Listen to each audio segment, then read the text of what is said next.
Ladies and gentlemen, based on the latest US intelligence, it's very clear this war is not going to end soon, and the Straits of Hormuz is not going to be open soon as well. So these are all bad news. Let me give you the details why we arrived at this bad news. So based on US given intelligence is strongly leaning towards an outcome where the Straits of Hormuz is not going to be open soon, and the war in Middle East is unlikely to end soon as well. And this is going to spell bad news for the oil market and for the world economy and eventually the stock market as well. Remember, things are changing and unfolding by the day or by the half day, sometimes by the hour. So remember, hit subscribe as I bring you more of these interesting happenings so that you won't miss it. And I will see you also in short videos and in live stream by the day as the day goes by. First, let's talk about why US intelligence thinks that Iran will not open up the Straits of Hormuz. So there is a US intelligence consensus confirming their opinion that Iran will not voluntarily relinquish the chokehold that they have on the Straits of Hormuz. So Iran's ability to drive world energy prices through the Straits is more potent than even a nuclear weapon, says Ali Vance International Crisis Group. And I totally agree, and let's see why this is the conclusion.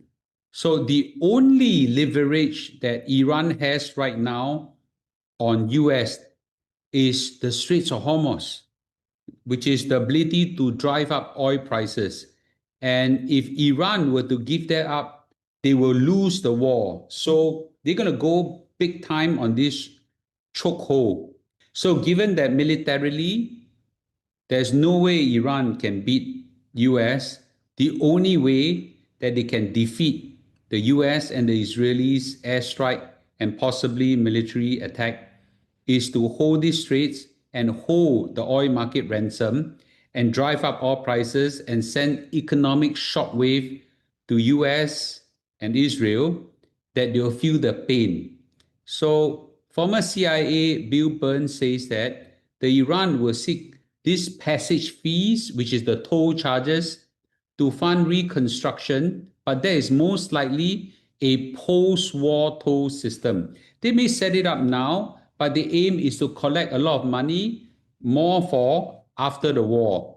And this war, if it goes on this way, and if the US cannot unhook the chokehold that Iran have on the Straits, the US intelligence agency concluded that this would increase the regional power of Iran. So this war, although it intended to erase Iran's military strength, may have caused the reverse. They have increased its military and political and economic might. So now, if the US agency knows that, trust me, Donald Trump and Israel also knows that. So Donald Trump right now is in a fix. His position versus reality. So do you remember he initially said that, oh, we're going to just walk away from the Straits and things like that, right? Whoever needs the Straits, go and open it up himself. Whoever needs oil, go and get it yourself. I'm not going to care anymore. I'm going to walk away. Now he declares something different again. He said that US will open the Straits, okay? What we'll do is we'll open the Straits, take the oil and make a fortune. By the way, take the oil part, I think is true. He is eyeing after Iranian oil. That's without a doubt. He went after Venezuela also for the oil. I know, in my opinion, that he has a strong love for oil and for Iranian oil. So this part I think is true, but how he's going to do it is the question mark. So now he's now saying the reverse. Open up the Hormuz Straits, take the oil of Iran, and let's make a fortune for US. So we actually posted it up. And White House also say that they're confident that the Straits will be opened up very soon. How? How? So right now, it's very clear that this is not going to be the case.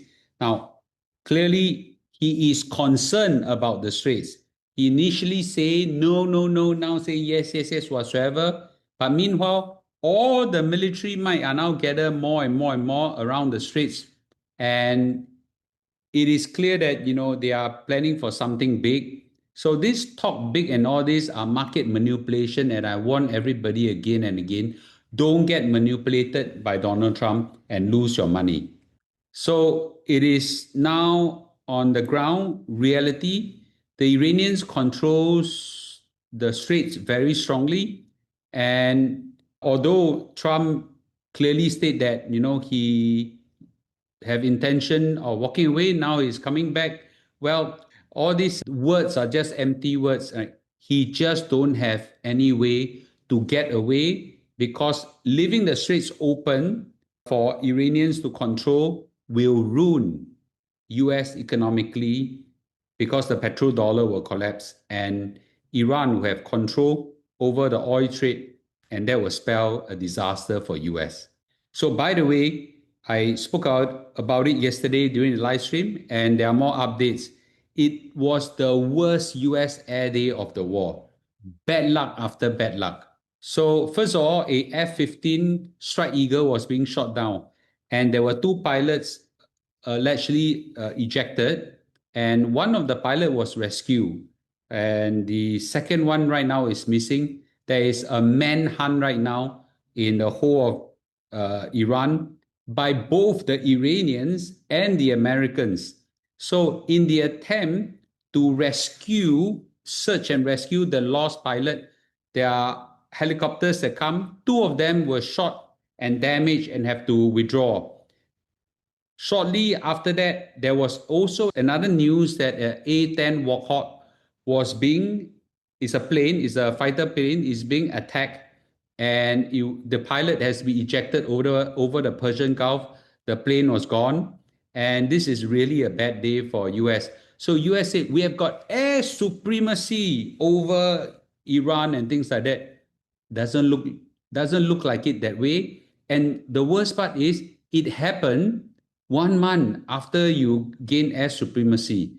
So the declaration that they have got the Iranian air defenses completely destroyed is total nonsense. So the Iranian response, wow, they actually said this, the parliamentary speaker said this brilliant no strategy war has been downgraded from regime change to, hey, anybody found our pilots? So those it is quite funny that situation turned out this way. It's something that I think if the pilot is caught by the Iranians, the high chance he would be, then there will be quite a bad PR disaster. Now let's talk about the Iranians. They're clearly resilient and defiant. In short, tahanable. They have got so much thrown against them, and they are still resilient. So right now, their combat capability is still strong despite the US blowing up so much of their air defenses. The air superiority of the US have totally decimated quite a lot of ground capability. Surprisingly, they shot down 2 US aircraft in 1 day using the new air defense system. I don't know where this come from, maybe from China, maybe from Russia, maybe it's theirs. In yesterday alone, they fired 22 missiles and 47 drones at UAE. Okay, UAE is where Dubai is, and a lot of UAE is now being hit and destroyed, and that's a really bad thing. And they are also striking the Amazon AWS office in Bahrain, and that's quite serious. Oracle in Dubai is being hit. US steel mills are being hit. Aluminium plant is being hit, and so on. So now there were quite a few vessels has been transited, about 150. Okay, I can't verify this news, and purportedly charged up to $2 million per vessel.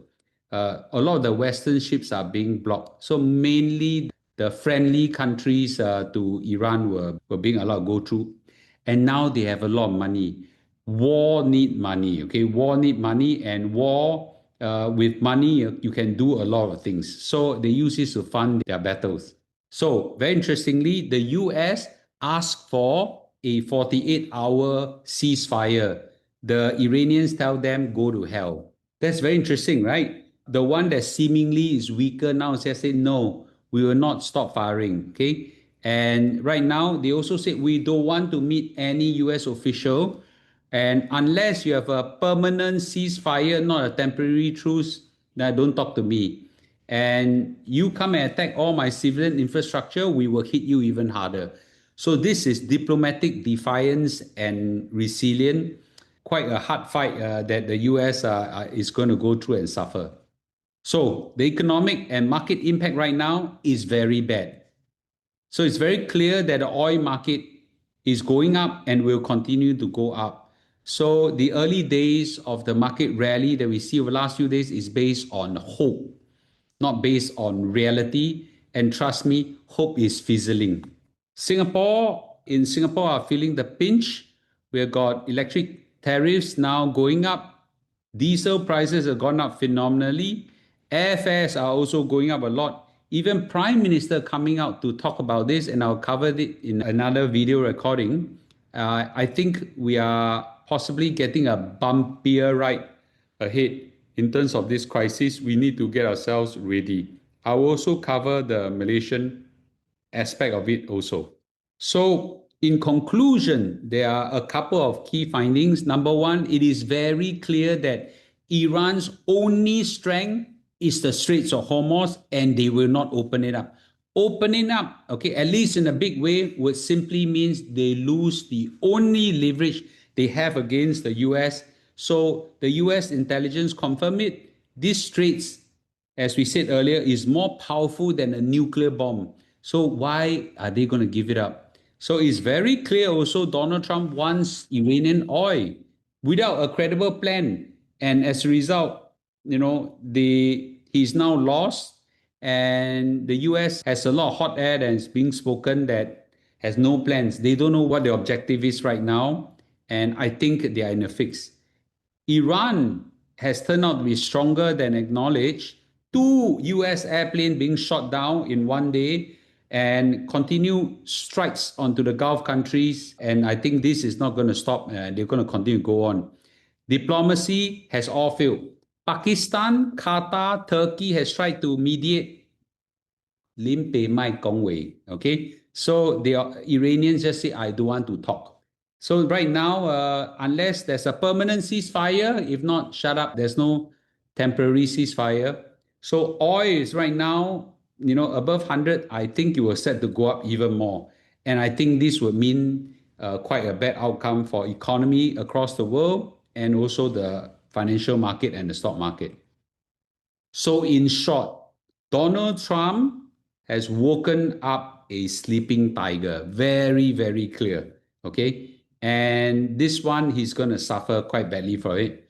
Well, I'm really holding on to dry powder. I fire some shots. I'm going to fire if the market ever respond negatively in a way that I like it.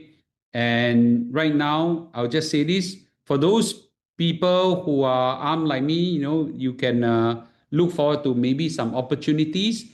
Don't think that everything is rainbow and sunshine and Teletubby from now on. I think the worst is yet to come economically for the whole world. So let's just watch on and see and hit subscribe, not to forget, okay, that more things will come and I'll give you real lifetime feedback. Thank you.